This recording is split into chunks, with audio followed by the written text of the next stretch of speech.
done. If you hover your mouse over the screen, the option to be able to mute and unmute should pop up for you. If you're calling in by the phone, you're going to have to hit *6 to toggle your mute on and off. If you guys could all do that, it'd be great.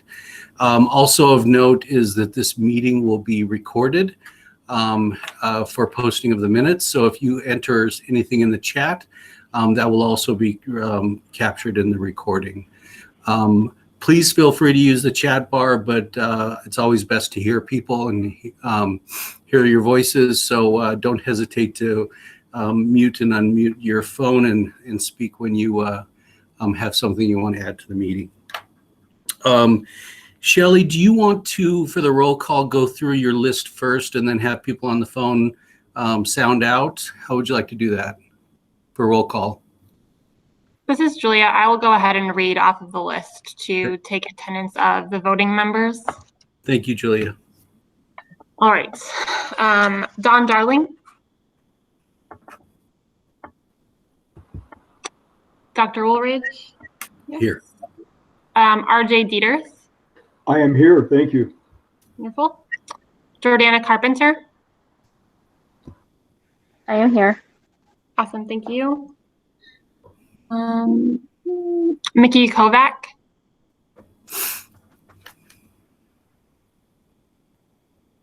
Yes, Mickey is here. Oh, perfect. Thank you. Heather Miller. Heather Miller's here. Thank you. Jacqueline Evans. I'm here. Thank you. Tony Huma. I'm here. Wonderful. Ann Stafford. Okay. Chris Ramos.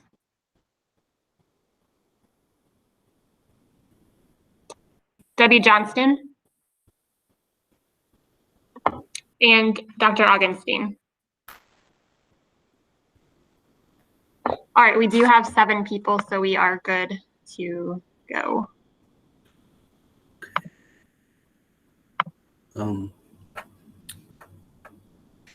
Anybody on the call in who wants to holler out for attendance? We can always capture you in the minutes if you weigh in too. Rebecca Farr was on the call. Thank you. Michael Allison, Native American Liaison, ADHS. Thanks, Michael and Rebecca. Hi, Terry Mullins from the Bureau of EMS and Trauma System. Thank you, Terry. Hi, James Cunningham. Karen Mitchell, ADAAP. Carrie Lewis. Hi, this is Tony Carazino from Guardian Air.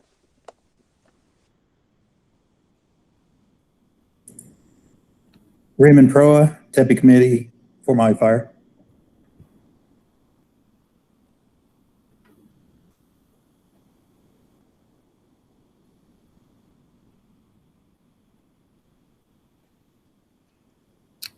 Dawn Bailey from Bureau of Women and Children's Health, MCH Title V Family Advisor. Allison Lucas, Bureau of Women's and Children's Health, ADHS at Block Grants Program Manager.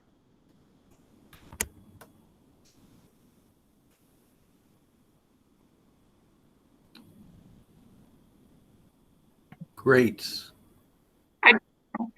Go ahead. I'm just going to say thanks to Allison and Dawn for joining us. Dawn will actually be replacing our representative from the Office of Children and Youth with Special Healthcare Needs on our roster as an ADHS staff member. I'll second that. Thank you, Dawn. Thank you. And you'll have to forgive the time and the pauses. They seem a little bit harsh, but it's just the nature of our online meetings. It makes for a little bit of downtime, so bear with us. Is there anybody else who wants to announce their attendance? I will move on. So as far as the attendance is concerned, it sounds like we do have a quorum of 7. I should mention, as far as the EMS Bureau meetings, that if you miss more than 2 meetings in a row, the Bureau will reach out to you to see if you want to maintain your membership as a standing member to this meeting. That's on par with the other meetings. So kind of a protocol. We want to keep active involvement of all of our named members. But we very much, and I personally want to thank the broader attendance, because it's the statewide participation and involvement, I think, that makes these types of meetings so successful, and our efforts going forward fruitful. I also should mention that we do have one more vacancy still available, and Julia can confirm that, but it's the Northern Arizona EMS representative. And if there's a candidate for that position, Julia would be the person to contact. That's correct still, Julia? Yes, that's correct. Thank you. Okay, great. So Julia, keep me straight on the agenda here, but I see next I'm going to be talking about the Safe Sleep work group update. So I'll step into that component of the agenda. We haven't met in a while. I think that's just due to the nature of the COVID issues that we've had. So as a little bit of background, one of the tasks that the Pediatric Advisory Committee had chosen to step forward and to tackle was the safe sleep education, to be one developed, 2 ultimately approved by the Bureau, and then 3 rolled out as a toolkit that can be used across the state. We had a series of work group meetings, and I think are putting together a pretty good module. You'll be contacted in the near future again about our next work group, in which my hope is, as far as a timeline is concerned, that we could have drafted up and brought to the Education Committee for review, edits, and hopeful approval. Once that happens, then it goes to the EMS Council for approval there. The intent is to have an education module that would work as a train the trainer event, be posted on the Department of Health website in regards to safe sleep. And as many of you know, safe sleep is such an important issue. In fact, in regards to preventable infant deaths, the by far and away majority of preventable infant deaths are related to unsafe sleep environments. Safe sleeping has been a nationwide effort that's been tackled by a number of pediatric associated bodies like the American Academy of Pediatrics, and the CDC even has a broad website on it. But it's really getting down to the community level, down to the grassroots level of trying to get this disseminated. One thing that really hasn't been I think tackled as, at least not as well, is education literally in the field. There's been a broad and excellent education that occurs in the nurseries of our hospitals, in the pediatric clinic offices, but to literally have the opportunity to take it into the house and teach it, it's really the first responders, of which EMS is a prime opportunity to be able to work with family members and truly do injury prevention in what is, again, the most common preventable infant deaths that we see in our state and most states across the country. So laudable in its efforts. The timeline to roll it out is to work on this module, and we'll have our breakout meeting in that, and Julie will be setting that meeting up. Paralleling our efforts with Safe Sleep is the Southern Arizona Children's Advocacy Center down here in Tucson, and that's essentially the Child Abuse Center, is also working on this project in which we can dovetail efforts as far as the education rollout. For full disclosure, I am the medical director of the Southern Arizona Children's Advocacy Center. They had received, the center had received a small grant from the Governor's Office of Youth, Faith and Family for some of the educational module materials. So I think combining efforts, at least in the preliminary, to iron out and refine the module and then to be able to bring it out statewide through PACES, I think it will be a great opportunity of which we'll be able to assemble as we go forward in that regard. Any questions from the people on the call about the Safe Sleep project that we're working on?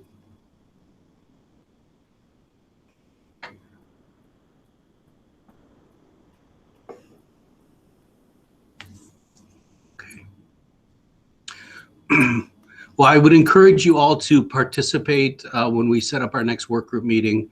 We'll be reviewing the drafted module as we have it now and then continue to refine it.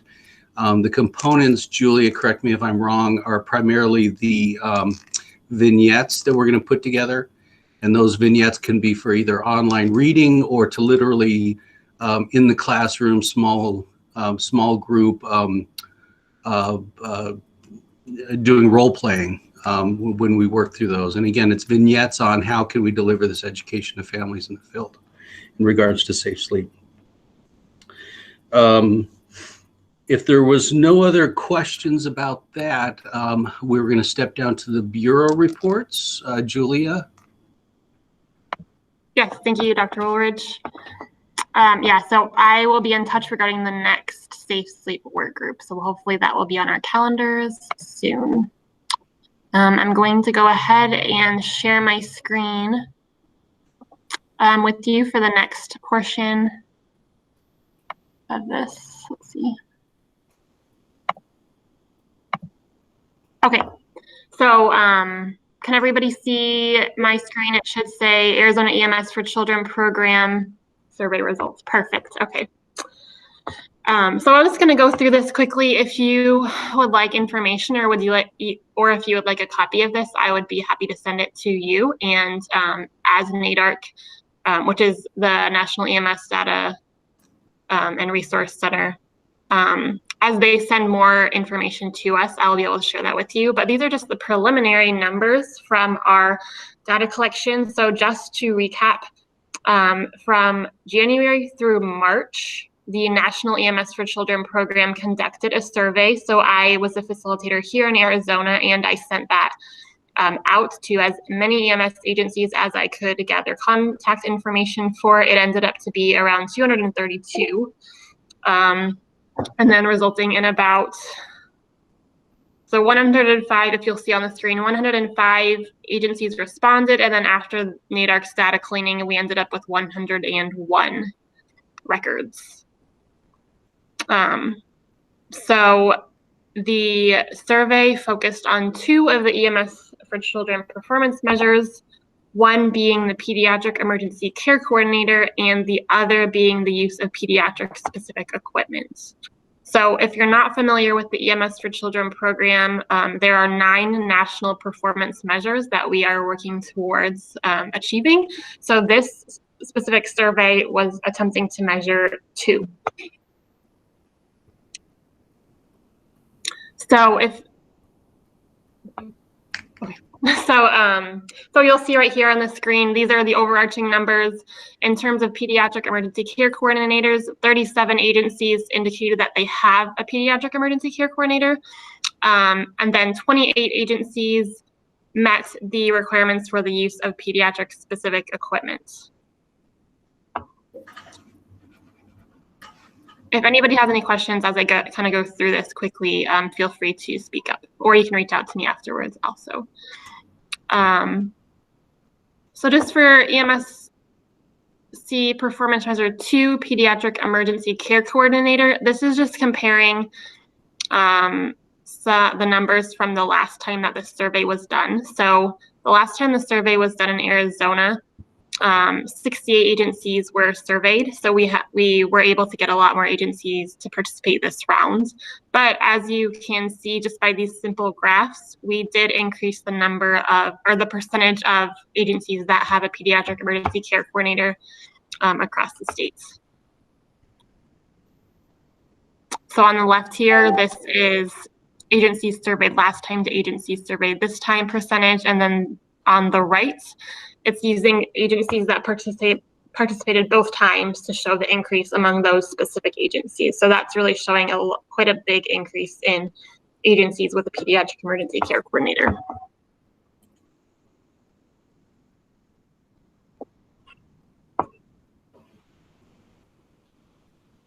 Okay, and then in terms of pediatric specific equipments, this shows a similar breakdown of what was collected in the 2017-2018 data collection to now. So we also have an increase here on the left, again, the agencies surveyed last time versus the agencies surveyed this time. And then on the right, these would be agencies that participated in both surveys. So we see among those 40 agencies, a good increase in those that met the performance measure for this.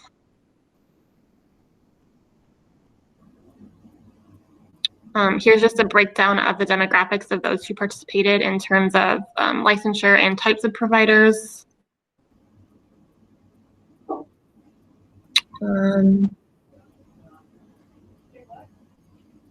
then some information that breaks down more information about the pediatric emergency care coordinator. So this is a project that I hope to work on in the future. I think a couple of meetings back, I had brought a preliminary draft of what a pediatric emergency care coordinator in the state might look like, but this provides a good baseline of what pediatric emergency care coordinators are currently doing across the states.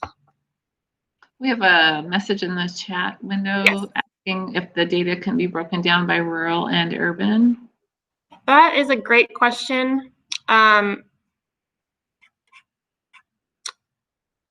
I know that let me look into that and I will get back to you. Yeah, Julie, we can reach out to NEDARC and see if they can subdivide that. We're blinded to some of it for a reason, but I think the data setter might be able to work some of that for us. Yeah, I can look. I have a portal that I have access to, and it does break it down. Like it breaks it down on the map, and so I'm sure that there could be information there already that I'll just have to go find. Or if that's a data point that we're interested in, which it seems like we are, then I will ask them if they would be able to break that down specifically for us. But that's a great question. Thank you, Joyce, for asking me about that. Oh, let's see. Okay. And then lastly, for this, just so you are aware, in terms of the pediatric specific equipment, they have very specific pieces that kind of form this score of 6 points or higher. And so they're asking what kinds of, or how are providers required to demonstrate skills, and then how often. So those are the components that go into this score. Does anybody have any more questions about this? I am definitely willing again to share this if you would like a copy.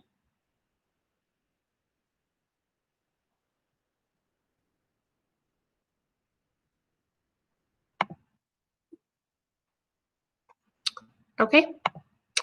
Hearing none, I will go ahead and stop sharing my screen, but feel free to reach out if you think of anything later or have any questions.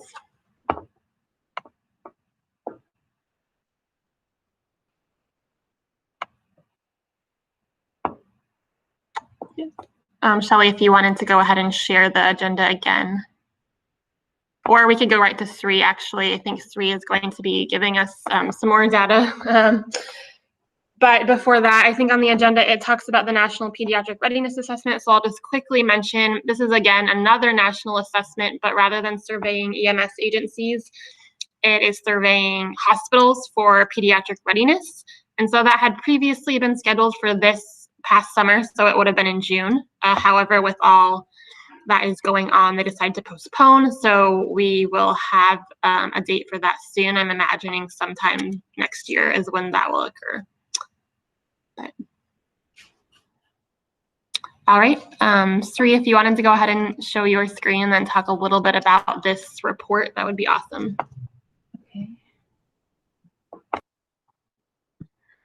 Okay. Hi everyone. This is Sri. I work as a AP for the DQA team for the bureau, and my work mainly involves dishing out reports for the Bureau. So the one such report is the EMS annual report for children. So this is based on the 2018 EMS incidents. So we are going to just go into detail about, what this report is. So mainly this report systematically describes the pediatric EMS incidents occurring in Arizona in the year 2018. So it includes patients aged between 0 to 17 years. So it will provide descriptive statistics of the EMS run volume by age, gender, county, and other factors. So let's just go into so mainly this data is from the AZPS system. So AZPS is basically the system where all the EMS agencies submit the data from. So this data is basically from that system. So let's jump right into the first graph. Yeah, so this graph is basically talks about the EMS response types. So basically we have 3 response types: 911 response, interfacility transports, and medical transports. So this graph will give you a picture of give you a picture of this. So total EMS calls in 2018 were around 56,179. Out of these calls, around 39,000 were 911 EMS calls, which formed 69% of the all the EMS run incidents. The 24% were with the medical transports, and almost 8% were interfacility transports. And for the further analysis, we included only 911 EMS incidents, and we didn't include the facility transports or the medical transports. The next graph talks about the EMS incident distribution by day and time of the week. So as you can see here, the blue color represents the smaller number, and the darker, the redder hue represents the larger number. So as you can see, most of these EMS incidents were between 8 a.m. to 10 p.m. And they're mostly scattered. Actually, they were uniformly distributed throughout the the week, more during the weekdays and less during the weekends. School, transport time. So maybe that it's in accordance with the school timings, I guess. Sri, do you have a chance to make the image larger? Larger, okay. Thank you. Is it okay now? Better. Okay, sorry about that. So this basically talks about the EMS distribution volume by day and time of the week. The next graph we're talking about is the EMS incident location. So where are these EMS incidents coming from? So as you can see, 50% of these EMS incidents occur at a private residence. The next are on the street and the highway, and almost 11% occur in a school and a college. So other significant numbers belong to medical facility, construction buildings, and sport and recreational areas, but mostly are in the private residence. The next graph we are going to talk about is EMS response types. So when we talk about response times, the 3 main response times, in EMS world is a dispatch to scene arrival time, the scene arrival to the scene depart time, and the scene arrival to the destination time. So this graph basically gives you the percentages of these response times. So when you talk about the dispatch to scene arrival, this is nothing but the time interval between when the unit is notified and the unit arrives at the scene. So as you can see, which is in this dark blue color, majority of these are between 0 to 15 minutes. So within majority of these responses were within the 15 minutes. They reached the scene within 15 minutes. The next one is scene arrival to scene depart. So this is nothing but when the EMS agencies arrived on the scene, basically the time spent on the patient, like taking vitals, doing procedures, giving medications, assessing the patient, and all those kind of things. So as you can see, again, the majority of these lie between 10 to 30 minutes. So yeah. And the third one, the one in the light blue, is the scene arrival to the destination arrival. This is nothing but the transport time. So the time between, the patient is picked up at the scene and is, at the destination trauma center or something like that. So as you can see, majority are within, 30 minutes time intervals, and around 20% are, greater than 30 minutes. So yeah, we didn't break it down further, but, they must be between, 1 hour, within the 1 hour limit zone. The other graph, now we go into the demographics, the breakdown by the demographics. So this graph is the distribution of EMS incidents by age. So within this 0 to 17 age group, we further broke down these ages into 4 groups. That is 0 to 4, 5 to 9, 10 to 14 and 15 to 17 years. So as you can see, the 0 to 4 and 5 to 17 are the age groups that have the most EMS incidents, compared to the other groups. The next one is essentially another version of this, group breakdown by age and month. So almost all the age groups have the same time peaks and the same time downs. As you can see, the graph actually kind of increases around April, May, again around July to August, during the holiday period, and again in the November, and they come down during the May June time interval and during this December. So it kind of shows you the distribution by age and month. The next graph we are talking about is by gender. So as you can see, there is not much difference between the distribution by gender, the male and the female. Like male has a slightly more percentage than the females. The next graph is again by gender and age. Like again, as I told you, we divided these into 4 groups. So 0 to 4, 5 to 9, and 10 to 14 age groups, the male population had a more EMS incident percentage. But if you look at the 15 to 17 age group, the female, had more, like a slightly more EMS incident percentages here. The next graph, again, this is by distribution by county. Here we talk about incidence rate. So we divided the by 10,000 Arizona residents by 100,000 Arizona residents. So here again, the color, the gray color is a smaller number, and the darker the green, the more incident, the more the number. So as you can see, Yuma County has a more EMS incident rate, like most EMS incident volume rate per 100,000 residents, and Greenlee is the smallest one. Again, Maricopa, it doesn't, we don't include the data from the Phoenix fire, so yeah, the data is not included here. So now we jump into the impression categories. Here we didn't provide the top 10 impressions or something, or top 20. We considered the few impression categories that are of interest in the pediatric population, like for example injuries, seizures, respiratory disorders, and we came up with a prevalence of these categories. So the impression categories we considered are injuries, seizures, respiratory disorders, substance abuse, psychiatric disorders, suicide or suicide attempted, cardiac arrest, opioid, diabetes, drowning, and obstetrics. So as you can see, injury has the most prevalence. The next is the seizures and the respiratory disorders. The next graph talks about the mortality percentage, and these the impression categories that we discussed above. So as you can see, the cardiac arrest has 57% of the mortality percentage. So let me tell you this. So cardiac arrest, we have 277 cases, and the death mortality percentage is 57%. So we can say that almost more than 50%, more than half of the cases who had cardiac arrest ended up reported dead. So this graph talks about that. And the next is a drowning. Drowning, we only have 128 cases, but out of them, the 14% have been reported death. The next is by distribution by age. So all the impressions that we have above, we try to categorize and see the age distribution group. So as I mentioned, we have these 4 impressions, 4 age groups.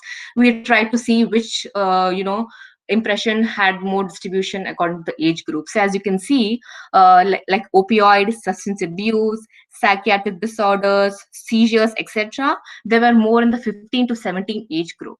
But like cases like drowning, respiratory disorders, seizures were more in the 0 to 14 age group. So for see the drowning, like almost 75% of the cases in 0 to 14 age group. Like same with the respiratory disorders, 43% were in the 0 to 4 age group. When you see the opioid distribution, you can see almost 72% were in the 15 to 17 age bracket. Like the psychiatric disorders, like more than 50 were in the 15 to 17 age group. Like even the suicide attempted cases, like more than 62% were in this 15 to 17 age group. The next graph, we talk about the injury mechanism. So you saw in the above graph that the injury was the most common, impression category. So we wanted to see, okay, injury is the most common. We wanted to see which mechanism in these injuries are the most common, incidents. So as you can see, fall, followed by motor traffic accidents, followed by struck by or against, that is basically assault cases, form the top 3 mechanism of injuries. Falls are almost, you can say 28%. Motor vehicle non-traffic accidents are 16. So here, motor vehicle non-traffic accidents are you are actually not physically driving the vehicle, but you may be in a parking garage, or you may be crossing the road, or and you are involved in accidents. So they formed almost 16% of the injury cases. And the third one is the struck by or against, that is the assault cases. And this one, again, this graph talks about the injury mechanisms by age. So again, we try to we see the distribution by age group. So as you can see, falls are almost equally distributed, but again, drowning is mostly in the 0 to 4 age group. Firearms, as you can see, is mostly like 80% is in the 15 to 17 age group. All motor vehicle related accidents, traffic and non-traffic, occupant, motorcyclist, etc., were mostly in the 15 to 17 age group. Child abuse or adult abuse cases were mostly in the 10 to 14 age group, as you can see here.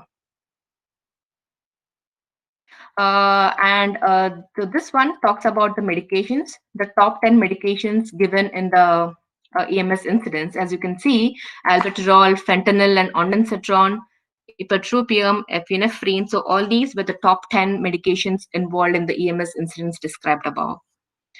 The last 2 graphs here is the procedures of interest. So again, here we didn't do analysis of all the procedures. We picked out the procedures of interest according to the pediatric population and kind of did an analysis on them.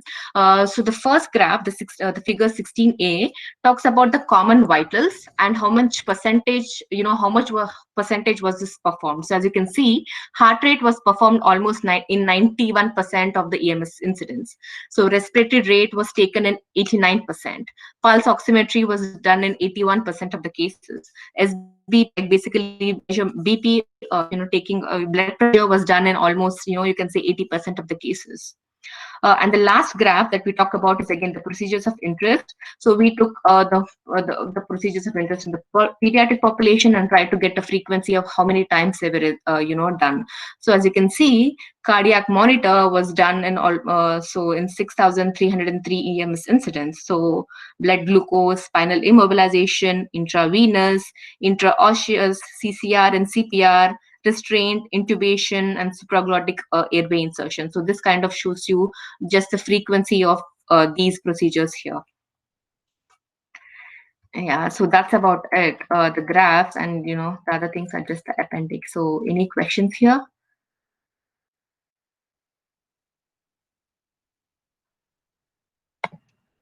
Thank you, Sri. That was awesome. Okay. Does anybody have questions? Thank you very much. Any questions?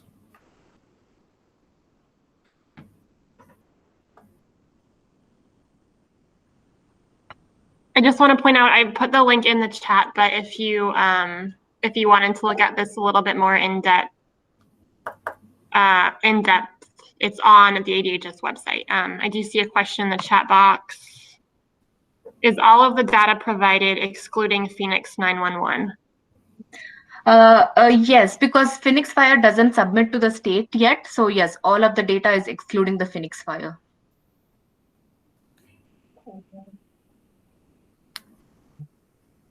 So they don't submit because they don't have electronic charting.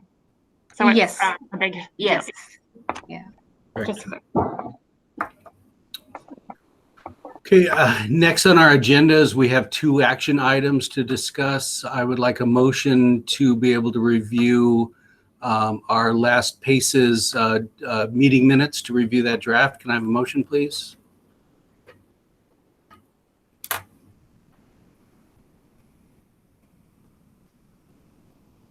Anybody want a motion to review? Jackie Evans, I'll move to review. Thank you very much. Can I have a second, please? Heather Miller, second. Thank you very much. If each of you could take a minute and kind of look through it. If you don't have it in front of you, you can holler out for them to scroll up or down.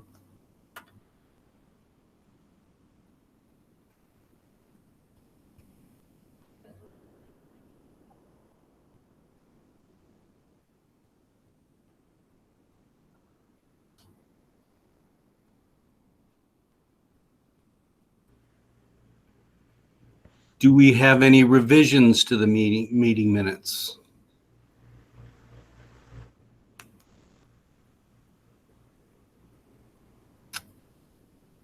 In the absence of revisions, can I have a motion to approve our past meeting minutes? This is Dieters. I move to approve. And a second, please. Second. Okay, do I have anyone who opposes, who wants to vote nay? I think I'm supposed to ask that question. Okay, thank you very much for that review, and these will be incorporated into our meeting minutes as final. And we have a second action item to discuss the development of a work group for special needs. And I'm going to hand that over. Julia, do you want to give us a little background on that one? Sure. Well, mostly I would love to hand it over to RJ Dieters. I think he is newer to the group, but he has he came to us with a whole lot of great ideas, and I think that it would be great if we could incorporate them into some of the work that we are doing. So this is just a first step to kind of get that rolling. Great, thank you. RJ, forgive me for interrupting. I apologize. I think for parliamentary purposes, I'm supposed to ask for a motion to discuss this action item. So for formality's sake, can I have a motion, please, to discuss? RJ, you have a mic. You're welcome to do that. Oh, a motion to discuss is on the table, sir. All right, and a second, please. Jordana Carpenter will second. Great, thank you both so much. Sorry about that, RJ. Go for it. That's fine, thank you. Just a brief introduction. RJ Dieters, I'm a flight medic and clinical educator with AeroVac. Came to Arizona in 2008 from Lifeline 3 in Minnesota and a ground service that I worked for there. And we had a very active and robust EMSC program, special needs kids program that was centered around education and transport guidelines. I was talking with Julie after our last meeting, and just put a couple of thoughts out there. And she asked if I would be interested in presenting very briefly to the group what we did in Minnesota, and see if anything could possibly be mentioned and worked with here in Arizona. And Dr. Woolrich was obviously in on some discussion as well, and it was something that I'm very happy to bring to you and see what comes with it. Globally, the EMSC program that we had in Minnesota, as mentioned, was very active and very robust. We did a lot of education for children of every element in EMSC. But my particular interest for me was in special needs kids, in education, and in clinical management, and then obviously being in transport. How do you transport these kids? What do you work with? Oftentimes their needs and interventions were outside of what clinical guidelines would allow for. Most certainly most ground services and would be at times stretched for even for critical care, air medical transport, fixed wing, rotor wing. So we developed kind of a process that we put together and that I worked with very well, where we developed, first of all, we identified special needs kids in our immediate service area. When I was working with ground ambulance for a suburban system outside of Minneapolis, we had roughly half a dozen special needs kids in our area. And the need was obviously identified when ground service, first responders from the fire departments, even law enforcement would encounter these kids. And they had very, they had appliances, they would have home ventilators, they would have pumps and medications, depending on their particular need, as well as what was their developmental status, that kind of thing. So we put together a program where we would identify special needs kids, and we would take this to, and I modeled it after doing care plans for children based in hospital, but then modified to include transport as well. What we did was that we formed working groups with a couple of primary players within the special kids needs family, their primary entity. We'd identify as part of the process the special needs kids, where they lived and what schools they would go to, that kind of thing. We would identify the primary caregiver, which in most cases obviously is family members. On a rare occasion, there would be an adjunct family member when mom and or dad were out on a date night or something like that, that another primary caregiver was involved. We also identified the primary physician, the pediatric specialist physician to work with, receiving hospital. We got a case coordinator, primarily that was involved with medical care with the child as an advocate for the child, intervening with the medical director and the doctor in the hospital. We identified what transport service would be working with this child primarily. And then to extend to that, especially if it was in a rural area or a distance challenged area, what potential rotor wing services may be involved as well. EMSC would provide a coordinator, and we would gather everybody together in a meeting, and it would be to develop a transport care plan for the special needs child. If in the event that an event occurred at school, at home, in transit in a vehicle, they're in a car going from home to a family member, some kind of event or something. What do the elements of that care plan involve? What is the syndrome that the special needs children have? What are the primary elements of that syndrome? What does it mean? What are the physiologic elements of it? Identify all of these primary players, their contact numbers, their roles, their participation events. And then what we would do is collectively, collaboratively as a group, determine what would we do in the event a special needs child has a medical emergency, and how would it be handled at the home or in the car or at the school. And then what would be done with the initial transport. Ground at any point in time need to involve air medical. Where would they go? Closest hospital, closest appropriate hospital, or transport to the specialty pediatric center.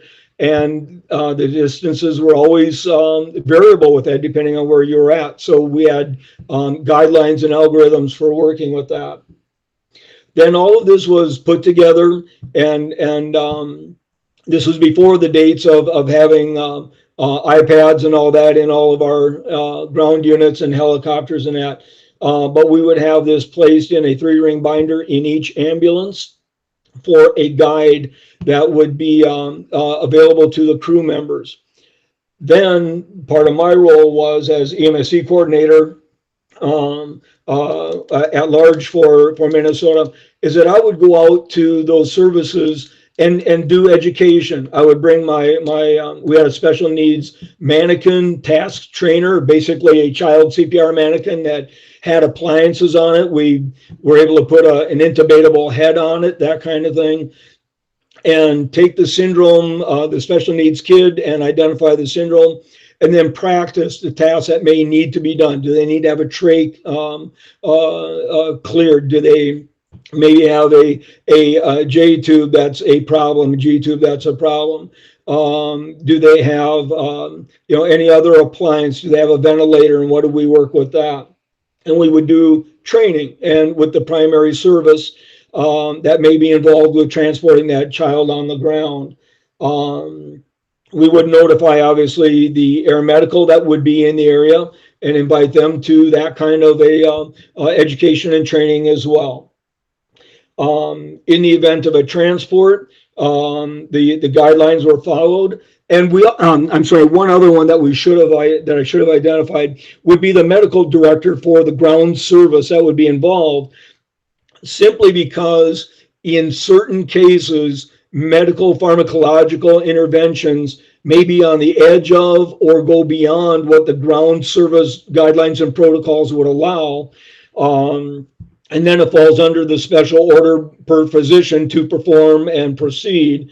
So the service medical director had to be involved as well, so that they were aware of it and were able to agree to all of it.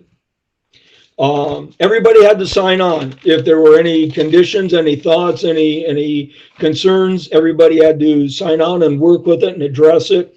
And in my experience, it was a very, very, very good and agreeable process. We put into play a CQI review process after each transport, where the medical directors for the special needs child and then the medical director for this transporting service reviewed the charts and then debriefed it with all those involved and made any recommendations for improvements, made any good thank yous for doing a great job, making sure to reinforce positivity on the transport crews. And then did anything need to be altered? We would look at it and do the Delta process. What do we keep? What's good? What needs to be changed? And then proceed on from there and update if needed. Then from that, we would take special needs education to regional areas, to state conferences, regional conferences, and use what we had learned and apply it, and then present it to at-large audiences and organizations. We would be invited to go to hospitals, ERs, first responder agencies, ground EMS, to do case presentations, education, that kind of thing. Yeah. And so it was a very enjoyable, if not work intensive, but enjoyable process. Yeah. And the greatest thing was that it was all geared towards transporting a special needs child in an emergent situation with good evidence and good medicine and good interventions and good knowledge and good guidance that had been already predetermined, pre-established. And how do you do it? How do you contact people? When do you contact them? What do you do? And all guided towards making sure the child was taken care of in the very best possible way. RJ? Yes, sir. In the best interest of time, and I'm sorry to interrupt. I mean, yes, sir. I think it's really insightful to hear what some states that have advanced some of these services. Services, the special healthcare need is so nuanced and so challenging because we see it infrequently so often. And I think we have a huge potential here for this. And I'm excited that you're part of the committee and you have the opportunity to bring your expertise and your experience. As I'm hearing all this, I'm thinking about best ways of moving forward and what we can propose to the committee, in that I would move that we form a subcommittee and then we start listing out opportunities that we can start developing going forward. The Bureau has its process about formally approving and releasing those, but I think we have a huge opportunity to create some, tools, resources, and training moving forward with this. So unless, RJ, there was something specific you wanted to add, what I would do at this point is ask the committee or ask the group if we would consider moving forward with developing a subcommittee, and then we can get volunteers offline by emailing Julia. Does that work? I 100% defer to your processes, sir. I just outlined what I'm familiar with from a previous lifetime. You tell me how best you wish to work, and I'm happy to do what I can. This is Julia. Let me just jump in. Thank you, RJ. That was wonderful to hear all of your ideas and what you've done in the past. But yes, Dale, I think that is our action item for today, is to discuss as we have and then approve the development of a work group, a sub-work group, as you mentioned. So I think we'll just need somebody to make a motion in the second, and then we can, as you said, interested individuals can reach out to me, and I can put you on the list to be a part of that group, and then we can go from there. Okay. So so for the group to be clear on what they're voting on, I asked the committee to approve a work group on special healthcare needs to explore projects development going forward. And do I get a second on that motion? This is Jordana. I second that. Okay. And then Shelley, Julie, how do you want to collate a vote?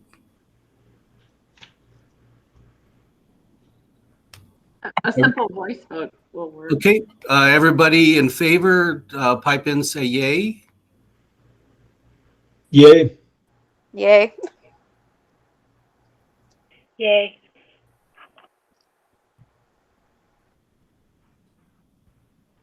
Okay. Is there anyone opposed to developing and creating the subcommittee? Going once, going twice. Excellent. Wonderful. What we'll do is we'll work offline and start developing a group and maybe an agenda for our next first breakout meeting going forward. And RJ, thank you so much for tackling this with us. Thank you, sir, for the invite to discuss it. And I do apologize if I got a little enthusiastic about it and took too much time, but thank you. We enjoy your passion. Absolutely. 100%. No apologies needed. Thank you. I am going to, I know everybody's tired. We had a full day of meetings. So I think our next item on the agenda would be to consider any items to consider for the next meeting. Anybody have any items for the next meeting? We have safe sleep and special healthcare needs rolling over to the next meeting. Anything else?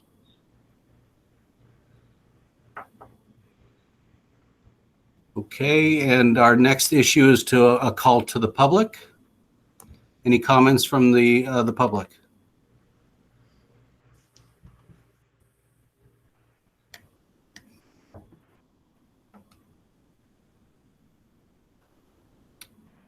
Okay, I think the announcements for upcoming events. Thank you, Shelley. November 17th, 18th, we have a pediatric care after resuscitation course that is online that you can access. Check your agenda there for the link. Please visit our Bureau of EMS and conference pages for further upcoming events that we have available to you. Our next meeting is going to be November 19th at 1:30. And that will be a Zoom meeting invariably unless you hear otherwise. And I give you back 2 minutes of your day unless anyone else has anything else to say. Julia, Shelley, am I missing anything? I think you got it all. Yes, you are good. Okay. Thank you, everybody. Have a great afternoon. Thank you, everybody. Thank you. You too.